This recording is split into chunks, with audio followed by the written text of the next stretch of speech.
Zoti Kapri.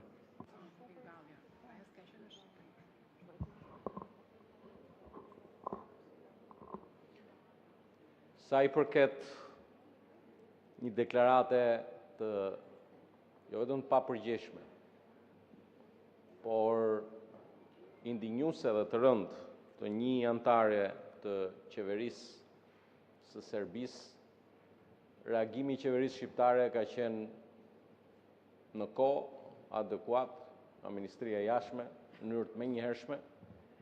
Ndërkohë, këto janë çështje që nuk adresohen me karagjozllëk diletantësh politik, por janë çështje të një rëndësie kombëtare, që nuk mund tallemi për një aspekt procedural, që një kadet I ri në Kuvendin e Shqipërisë kujton se mund të marrë vëmendje politike. Ne nuk tallemi me çështjet kombëtare. Nuk kemi ne karagjos si puna jote. Dhe qëndrimin e kemi mbajtur në nivelin e qeverisë, nga Ministri I Jashtëm, e kemi mbajtur në nivel politik. Kam nderin të jem kryetari I këtij grupi parlamentar dhe kam reaguar shumë përpara teje, me që u bëm si kalamajt e kopshit këtu që duhet të themi kush ka reaguar, ti ishe në gjumë kur kam reaguar unë, në emër të këtij grupi parlamentar, bashkë me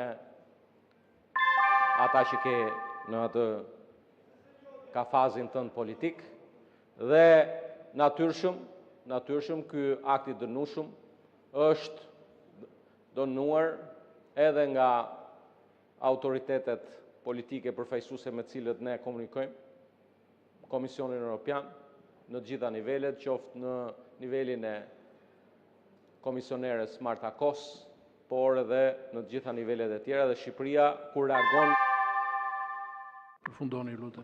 Por reagon bashkë me aleatët e vet.